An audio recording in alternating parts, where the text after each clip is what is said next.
Marquette University Board of Trustees, Mr. Todd Adams. Thanks, Monica, and thanks for being here on short notice. Today is a historic day for Marquette University. At the same time, it comes at the end of a difficult period, right? I think June 9th, our 24th president, our beloved president, Mike Lovell, lost his battle with sarcoma. And so, I think Mike was president for 10 years. He provided extraordinary leadership amidst immense change in higher ed. He elevated Marquette locally, nationally, and globally. He was passionate and gifted, and he shared those gifts with students, faculty, alumni, parents, really anybody. He was a man of deep faith, and his personal and professional commitment, and I would say Amy's personal and professional commitment as well, really had no bounds. So Mike and Amy were catalysts for a lot of things, including mental health issues in southeastern Wisconsin, and they've helped thousands of people. In the last 5.5 months, I think as a board and I think as a community, you should be proud of yourselves. Mike's, one of his most cherished traits was resilience, in the way that Marquette has carried on and continue to do the hard work that you're doing is really a testament to the team we have. So, Mike will have a forever impact on Marquette. And please join me in keeping Amy and the Lovell family in your thoughts and prayers. That's the hard part. Now, I want to thank the committee, the search committee and members of our board on their thoughtful consideration and all the hard work they did to help start, launch, and finish a presidential search process, which was sort of a new thing for almost all of us. The thoughtful consideration, the discernment that this board and this committee went through was something to be proud of. Many of you participated in the input sessions, right? The listening sessions, whether that be in person or online. It was deans, faculty, students, parents, alumni. And it was clear just how much the Marquette community cares for this institution. Coming out of that, of course, the list of requirements was long, right? But we tried to distill them into a few things. We wanted a strong leader with demonstrated success, so the ability to really drive results, and an unwavering commitment to our Catholic Jesuit mission, vision, and values. As most of you probably know, 2031 is a big year for Marquette. We celebrate our 150th anniversary. And the one thing that we had as we went about our search was our strategic plan, guided by mission, inspired to change. And it really does address the realities of higher ed in a way that I think is progressive. And as we went out and talked to people and candidates in the market, it was inspiring. I mean, the thing that I think was most informative for our board and the search committee was how impressed highly qualified people were with this strategic plan and the bold nature of it and what it meant to have that in writing and to go about our work. So I think we felt good about that. I will say that the Marquette opportunity is a differentiated opportunity. There are a lot of presidential searches happening in the market today and many in Jesuit institutions. But if you're part of Marquette, you feel like it's the most special place in the world. But when you get in the market, a lot of people think that too. A lot of people think that too. And I think they see the strong foundation that we have. They see how we've navigated the initial innings of some of the higher ed headwinds. And they look at our strategic plan and they see thriving students. They see healthy campus. They see care for our world. And these are all things that resonate with people. And I'm really optimistic that, as we go back to work, once we make this announcement, we can really get at the core of those things and start carrying out that really important work on strategic plan. I want to tell you, but Marquette's reputation, momentum, and trajectory created the opportunity for a really, really strong pool. Dozens of interviews. I mean, this group up here and many of my colleagues that couldn't make it put in an enormous amount of time, right? Evaluating candidates, listening, discerning, coming back with questions, and I can't thank them enough because we did it in a 5.5-month period, but we did a year's worth of work in that 5.5-month period. So hats off to the committee. The other thing that we looked at was, we want to have a even more transformational student experience, right? We think we have a transformational student experience today. We think the strategic plan and the leader that will lead that part of the plan needs to lean on that even more. And this is from when you get accepted, to you graduate, to you go out and set the world on fire. Even equip our students even better around being problem solvers and agents for change in an increasingly complex world. So, through our discernment process, it became clear to us, amidst many other qualified candidates, that we had found the right individual. And that individual is Dr. Kimo Ah Yun.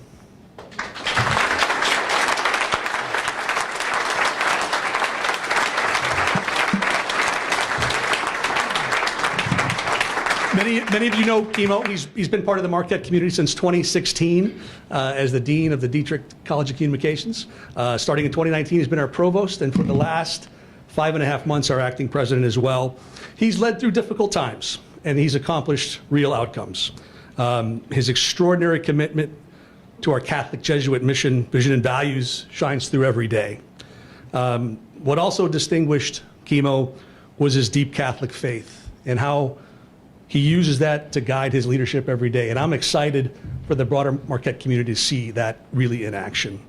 We also had a front row seat for about 5 years watching Mike mentor and develop Kimo. And, I think it was an intentional body of work, and, we got to see progress as well as opportunities for growth. And, along the way, some of you may know this, some of you may not, but as provost, he attended the Ignatian College programs as part of the AJCU, a formation program for lay leaders. It focused on, Jesuit identity, charism, tradition, and spirituality, and how do you be mindful of those things as you get into larger leadership roles.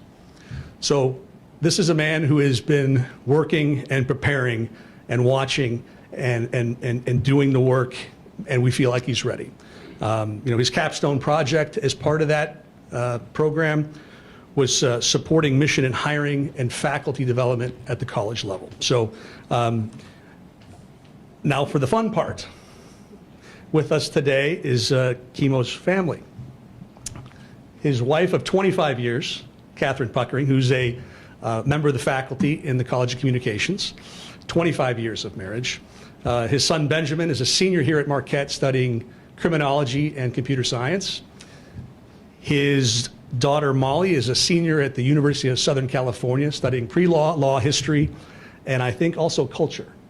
And then last but not least, Haven, who's a 17-year-old senior, is in the choir and participates in musical theater. So I'm excited for everyone to get to know Kimo and his family in a deeper sense, and you'll have plenty of opportunities to do that in the coming weeks and months. So let's give Kimo and his family just a quick round of applause.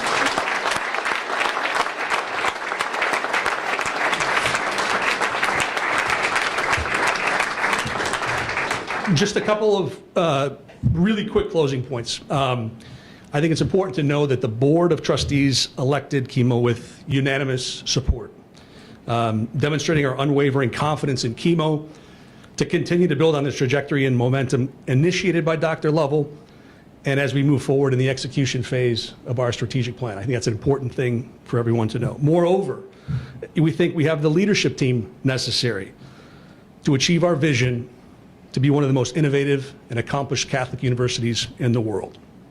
And finally, Kimo is a faithful servant leader who cares deeply about Marquette, our mission, its people, and most importantly, our future.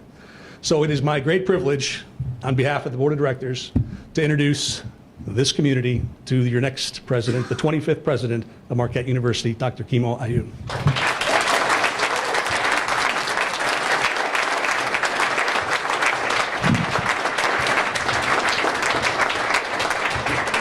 So I've been on the job for about an hour and I've learned two things. First thing I learned is do not go to a Marquette-Purdue basketball game the night before and scream the entire time and expect that you have any throat left when you show up.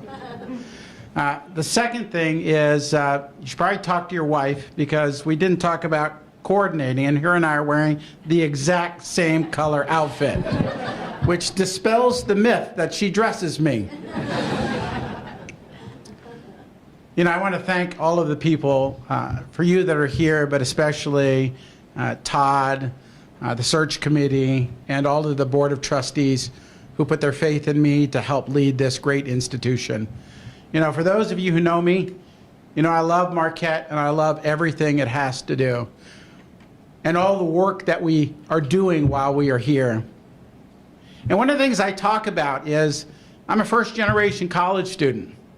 And when you are trying to make it through the world as a first-generation college student, you don't know the pathway. You know, like Marquette says, you come with a will, you leave with a way. I had a will, but I didn't know how to get there. And a lot of students don't have the opportunity to make it because they don't come alongside people who are going to give them the right values.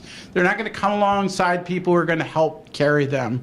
They're not going to come alongside people who want to see them succeed. And I am so fortunate that I grew up in a family where my parents instilled in me values. And the most important thing is integrity. How do you lead with integrity each and every day? And I think that's similar to what we do here at Marquette. We talk about, you know, finding your compass, finding how to lead the world. That's why I love this place, and that's why I love like showing up every day. Today, and I hate to lose bets, by the way, but I bet a faculty, although there was nothing they were going to lose, only me. I said she has 150 some odd students, and she said I'm going to get every single one of my students to come to office hours. And I said I don't think it's going to happen. But I said, if it does, I'm going to bring all of you crumble cookies. And we have one of the students from the class right here. And so at 10 o'clock this morning or so, I showed up with 150 crumble cookies. And then I always bring Blue with me, because if you got Blue, our security and comfort dog, like that's a good thing. But those are the moments that I really live for, is thinking about how are we being engaged in the student experience? How are we being connected with them? And that's what we should do each and every day. You know, I'd be remiss if I didn't talk about who we are as a university and where we're heading. Our mission hasn't changed at Marquette. Our vision hasn't changed. We know where we're going. We are called to serve God. And I tell people that's always enough. We don't need to go further than that. But the way that we're called to serve God is we're called to serve God by transforming the lives of our students and engaging in research that makes the world a better place. Now, if you can't get excited about that each and every day, why do you even come to work? And we have incredible people who are able to live out this mission. And I tell people, when we think about our students and I think about where we're heading in this next phase of Marquette, we know what it means to provide a transformative student experience. All of our students should, when they come to Marquette, we'll help them define what their moral compass is. What is ethical thinking? How do we move forward? The second thing is all of our students should leave Marquette understanding that there's something in their heart that they're called to do. They should care for others and think about how they're going to live that out every day. And lastly, in true Jesuit fashion, it doesn't matter if you have a compass. It doesn't matter if you care. What matters is the action. So how do you go out there each and every day and make the world a better place in whatever you do? That's what we do at Marquette University, and that's what I will continue to push. You know, we have a strategic plan. That strategic plan is premised on three things. We want our students to thrive, we want a healthy campus, and we want to care for the world. And what that's going to require is all of us to pull together. So I want to thank the board who stands behind me. I want to thank the faculty who do the work. I want to thank our staff who show up every day and assist our students. I want to thank our community who stands up. I want to thank our donors. Marquette is in a bright position. We are in an incredibly strong position. You think about the Time to Rise campaign that raised over $800 million. And as a result, we have over $300 million to go to students who can afford to come to Marquette and can live out what Father Haney wanted us to do, is to provide access to education. And we think about other things, about the buildings that we've created. We have the new nursing building, which allows us to expand the number of nurses we're going to graduate who can go out there and make the world a better place. We have the new College of Business building, who is giving hands-on training to our students. We have the Lamonis Student Success Center, which is helping us to set records of retention of our students. We can't transform our students unless we retain them. And lastly, our Wellness and Rec Center. It'll open up in January. It's a way of thinking holistically about the mental, the physical, and spiritual health. Marquette is bright. We will get stronger. And thank you for working with me and everyone at Marquette. Have a great day.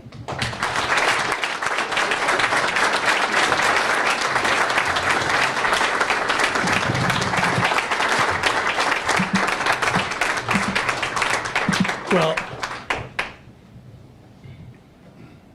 now, just because you're the president doesn't mean you can play. So I think what we want to do, on behalf of the board of directors, present you a jersey that says number 25, or 22.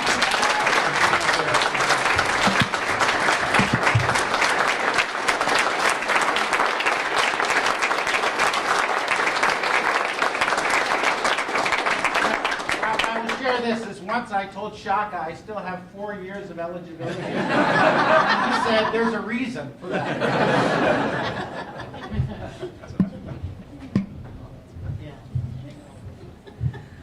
Thank you. As everyone can imagine, this is a really busy day. This is the first of a number of events. So thank you so much for coming here on short notice. We are going to conclude, and we just really appreciate everyone celebrating with us today. Thank you.